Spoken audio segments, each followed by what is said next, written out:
Hey, everybody, and welcome back to another episode of Boss Your Business. And you'll start seeing a little bit of a trend here lately, and I am not shying away from it in this episode. You'll know what I'm talking about here in a second. First, I want you to meet Justin Foster. Justin, you are the co-founder of Massive Change, an advisory firm dedicated to supporting business leaders who are called to use their status and brand to take a systematic change. Now you guys know what I'm talking about. In addition, Justin serves as a fractional CMO and a CMO coach along a journey that began in a cattle ranch in Eastern Oregon. I want to hear more about that. To now living in Austin, Texas. Justin has spent 2 decades providing unconventional and often heretical strategic coaching to leaders in every sector and industry. You are also a vocal advocate for neurodiversity. Guys, did I tell you we are having a pattern here lately? Conscious masculinity and mental health. Justin, you are speaking my language. I'm happy to have you. I'm happy to be here. I love your energy. Oh, you have. I'm still calm so far. So let's see if I can scare you away. All No, right. I don't think so. Reading from your bio. Now, how did you get here? Because this sounds like what I want to hear in 2024 as this podcast launches. Your episode going live. You guys Right. know what I'm talking about. I have those tongue twisters sometimes. How did you get here? How did you get to this passion and mission? Well, Evie, I think that I've always had a mission or a sensitivity to injustice. And my name Justin, literally, that its roots are in the word justice. And I grew up in a very interesting time in America in the 70s and 80s. And I grew up in not just on a cattle ranch, but in a family that was part of a Christian fundamentalist cult. So I grew up in this very distorted view of the world, but with this great sensitivity of a highly sensitive person, HSP, a neurodivergent person, ADHD, and an old soul. And so when we played, as my brothers and I, when we played cowboys and Indians, I always sided with the natives. When I read about the Civil War, I thought, why in the world would anyone ever support the Confederacy? When I was 13, I read a book about the Holocaust. And as often happens, our lives are a microcosm of something in the world that we are supposed to take on.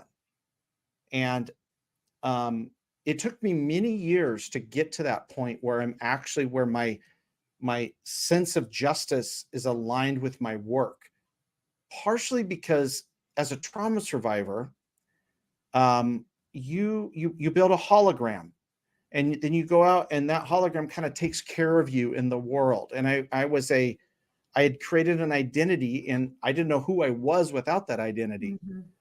But as that identity began to die when I had a spiritual experience, a spiritual awakening, the first of 2 so far in 2014, that hologram began to die. And what was revealed to me was this mission that now is manifested in Massive with my partner in Always, Virginia, to equip business leaders who have also had awakenings to take on systemic change in the world, in their industry, in their businesses.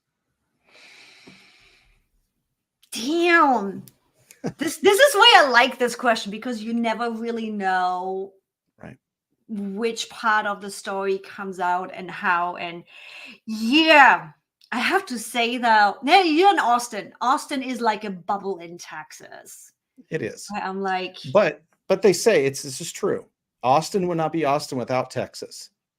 The good things of Texas are here, in the sense of, like, I grew up on a ranch. I believe deeply in the cowboy culture, which tends to be more inclusive than people realize. Yeah. Cowboys were in the American West, 40% of cowboys were we're Black. There's this deep association with Latino culture within the cowboy culture. And so there's good things here. We just have very narrow people in charge. If we took the narrow people out of office and put more open-minded people in, Texas would be an amazing, extra amazing place. Like it used to be, by the way, with Lyndon Johnson and Lloyd Bentsen, and even back in the day when he was governor, George W. Bush. It was a different state than it is now, which tends to be more MAGA in its bloodlines. Ain't that the truth? Didn't know that was going to go that way. Yeah, That's Texas right. is one of my states where it's like so many people are like, just stay in Austin, or what's the other one? And I'm like, I'm visiting those cities. I am, but not where we wanted to take this. That's my right. God, Evie is totally getting caught up on the whole Texas thing. Well, welcome to my brain. When I hyper focus on something, I got to smack myself out of that one. Same. So how are you bringing change nowadays? How are you getting involved? How are you helping your community follow that mission? Because a lot of your community has similar goals and values as you do. Yeah, so this is a little bit of a longer answer, but I think it's important for context. Is if you're going to go change the world, you need three things. You need a calling. We don't figure out for you what your calling is. We don't do that. This isn't about corporate social good or social impact, where you're like, okay, we're going to attach our brand to ending homelessness or whatever. That's honorable. That's fine. But that's not what we do. You have to come to us with a calling, whatever it is. And what we do is we make it real for you. We make it actually an active part of your life and not something that's, you work on during, Christmas break and maybe you've read a blog post once in a while. We make it real. We make it real for you. So you need a calling. The second thing you need is you need a brand. And that's really my specialization. Is your brand is how other people experience your soul. And so that process of branding yourself, and I say yourself, it's inclusive to individuals or leaders of companies and the company brand or organizational brand. So it's a very inclusive us and we and you in that process. But you have to have a brand. All of your great change agents were very aware of their brand. Gandhi, Martin Luther King Jr., Abraham Lincoln, Jesus, Mandela, they all were aware of their brand. And your cause is not enough. There's so many people with callings that no one has ever heard of. And as I've said to my corporate clients for 20 years, being the best kept secret just means you suck at marketing. So that's number two. I'm like, whoop, there it is. Yep. And number three, you need to have what we call, it's a Spanish word, an indomable mindset. And indomable is a Spanish word that basically translates as an untamable or unable to be domesticated mind. Because when you take on systemic change, the system will fight back. It will gaslight you. Your friends will call you crazy. Your own ego your ego that got you here will try to destroy this because it doesn't understand it. All of this requires a new level of consciousness as a movement leader that we call an indomable mindset. And when you have those three, then you can begin to look at things like resources and building a movement and all that. But if you don't have those three, then or you're not on your way with those three. So that's what we do. We help you articulate your calling, we help you build your brand, and we help you develop an indomable mindset. Which builds an amazing foundation. Right. Because I also believe, especially, it's probably happening in corporations too with main leaders, but what I've seen in the entrepreneur space of small and medium-sized businesses, where it's like, we just followed something initially and then trying to put words to the mission and being able to own it. I'm like, I have seen it in myself where happened to be on a podcast where suddenly I'm like, this is what I want to do. This is the future. This is why. and I got full on goosebumps. I said it the first time publicly. Yeah. It just came out where I was like literally digging for months trying to put words to what I want to accomplish with Ask Evie and who I want to show up for and what I want to do and what I want to change. I think those are so interconnected with each other, where it's also, I think, our own personal growth and that, how do I say that? The confidence of also carrying it. Right. Yeah. And, fear means go. And you have to, in order to follow your mission, you kind of have to let elements of your old life die, your old identity die. And that's, well, and I think, this is where I have compassion, because you think about spiritual awakenings and somebody becomes a monk or a pirate or a poet in a cabin. What do you do if you've been doing the work? You've been meditating, you've been, sitting with plant medicine, whatever, however you get there, I don't care. And you have this like epiphany, this moment where you actually meet yourself and you see the world as it is, not as it was perceived by your ego. And what do you do when you got kids in school, you got a company, you're the CEO and founder of a company with 100 employees, and this is where spiral dynamics comes in. Spiral dynamics is kind of a model that combines evolutionary psychology with quantum physics. And it's a very simple, but complex, which often it has how it goes, model for what people go through is that when you have an awakening, an elevation of consciousness, you first change your life. So that's the me phase. You change your life. You stop with bad, destructive habits. Maybe you get out of a toxic or unfulfilling relationship. Maybe you move, whatever. That's you change your life, right? Did that? And the next level is we. So we is if you have a family, you change the family. It's like we're going to spend more time eating healthy foods, or we're going to grow, or we're going to take more nature vacations, or we're going to do volunteer work. We're not just going to, binge Netflix and play video games or whatever. But when you own a business, the we includes your business. And so one of the steps that we help someone, a leader, a business leader, work through is how do you recalibrate, and this is a key phrase, how do you recalibrate your business to match your level of consciousness? Because it doesn't go the other way around. And you can no longer live a split life where you're sort of secretly spiritual. Then, and you think, okay, that's it. Now my business is aligned with my soul. It's another Spanish word, consequente, which means basically integrity. And then you're like, okay, I'm done. No. No.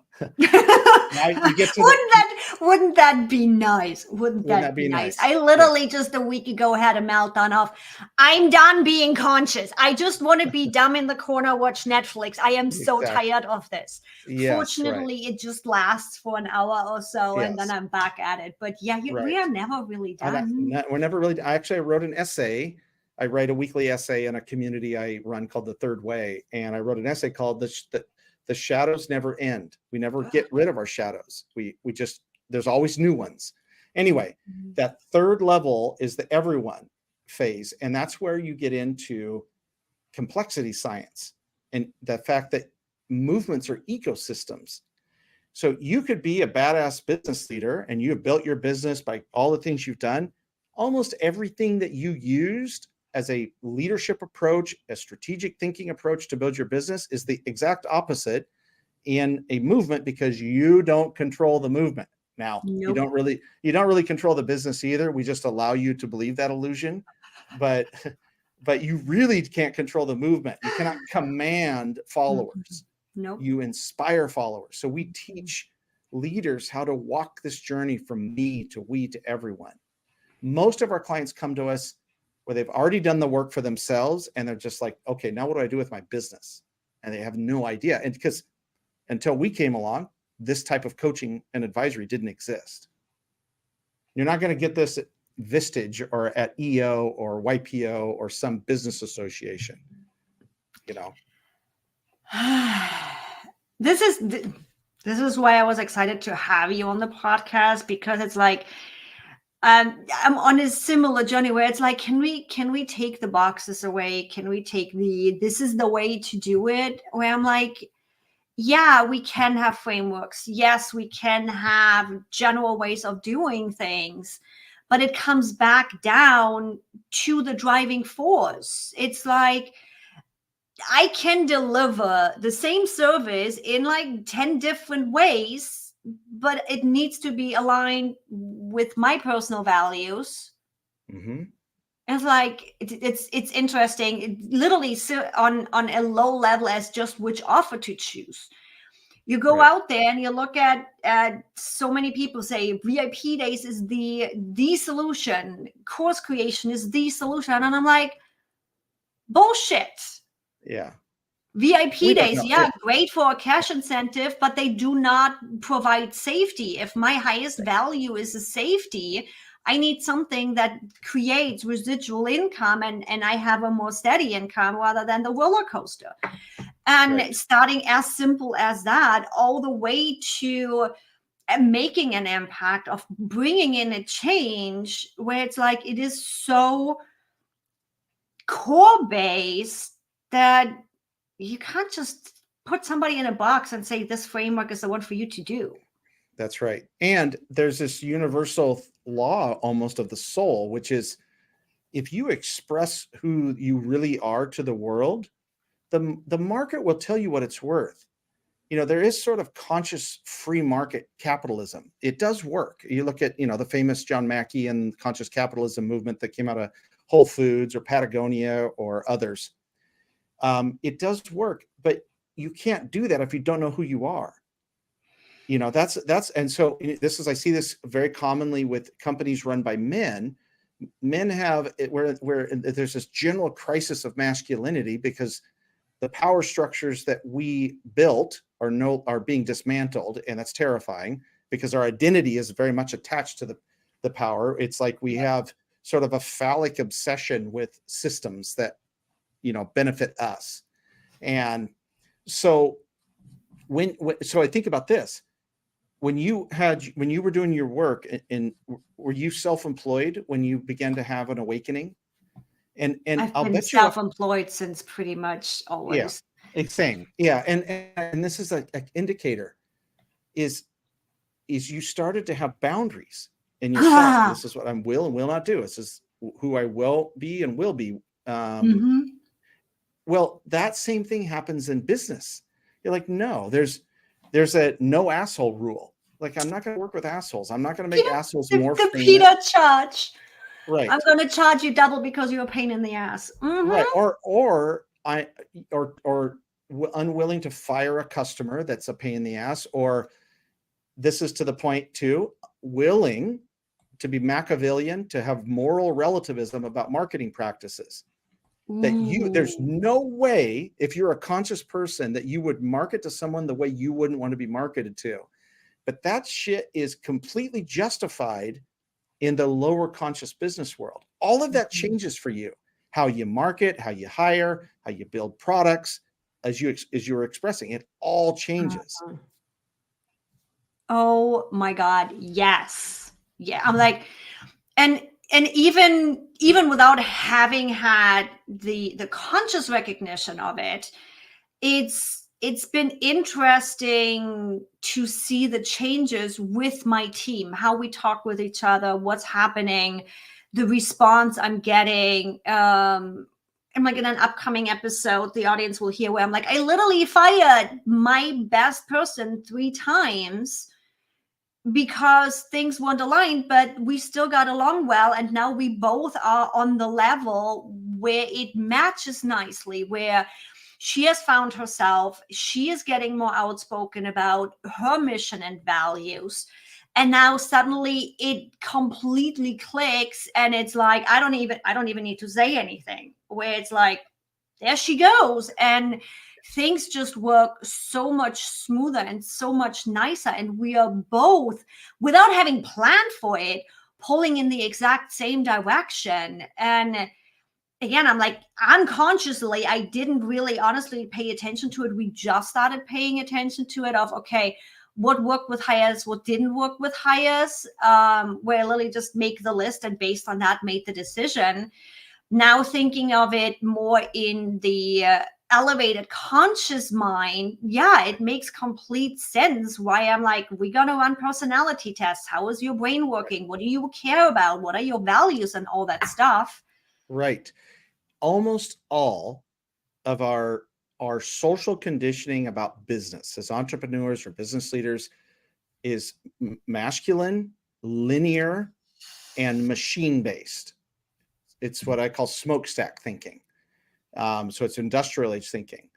This is why women in leadership positions, especially women CEOs, their companies outperform everybody else because they knew, coming from a traditionally marginalized group up into acquiring power, that we now live in a not a machine-centric world as businesses. We live in a people-centric world. Yeah. So I often say we're all in the people business, just most people suck at it. And that flip, though, is when, whether it's hiring or whatever, is you move from seeing the role to seeing the soul of a person. And I think of Howard Schultz, the longtime CEO of Starbucks, who did not allow the term part-time employee because he said they're full-time humans. So they don't use, I like that. And this sort of, again, this mindset is, and it's kind of like the namaste of business. Like this, what the wholeness in me, the goodness in me sees the goodness in you. And this goes back to something I've been saying very frequently lately, and you saw this is in what you just described, Evie, is the goal of a leader is not to empower. You cannot empower. They already have power inside of themselves. You can disempower the hell out of them, for sure. Disincentivize, disappoint, disengage. Your job is to liberate your team, your employees, and your customers to operate from their higher selves. And when you do that, flow happens. And where flow happens, money happens, brand happens, art happens, innovation happens.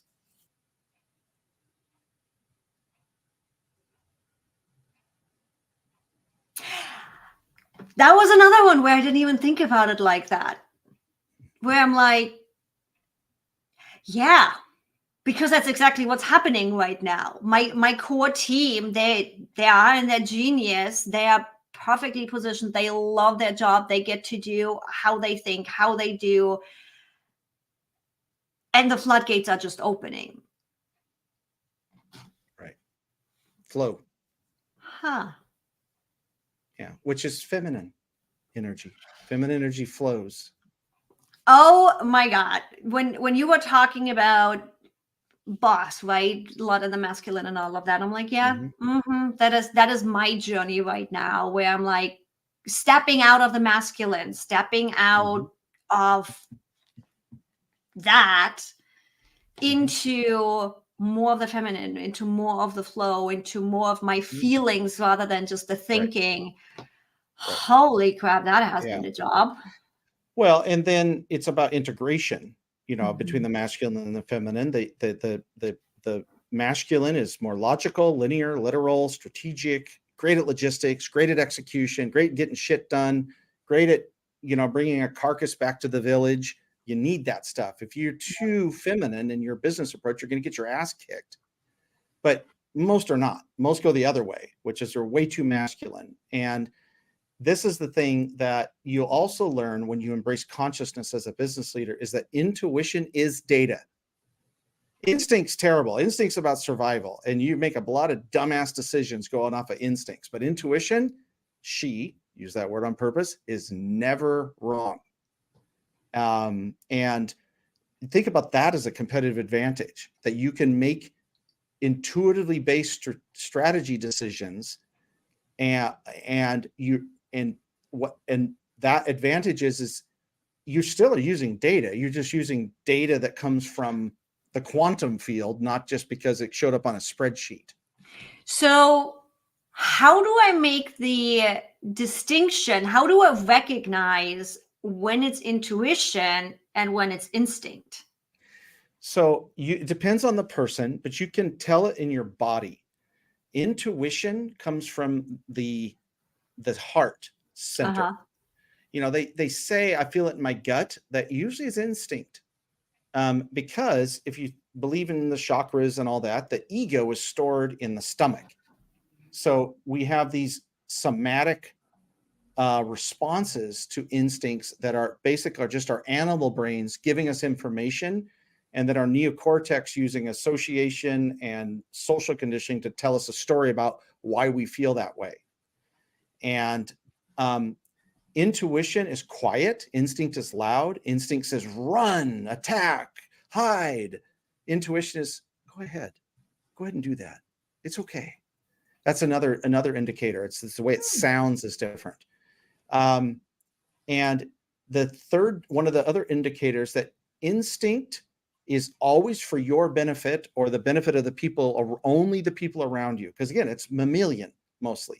Most of it's mammalian. It's the animal brain. Intuition is for the benefit of everyone around you, not just the few people you're in charge of. Intuition serves the higher good for all the people that touch the brand, touch the community, whatever. So those are a few indicators. There are many others. I love that. Tell the audience, if they want to dive deeper into this, if they want to connect with you and do all the things, where can they find you? Yeah, we're very findable. The landing point for all of it is most of the time is to go to our website, massivechange.co. Justin Foster, am very findable on LinkedIn, Twitter, Instagram, all of that stuff. And you can, read about that.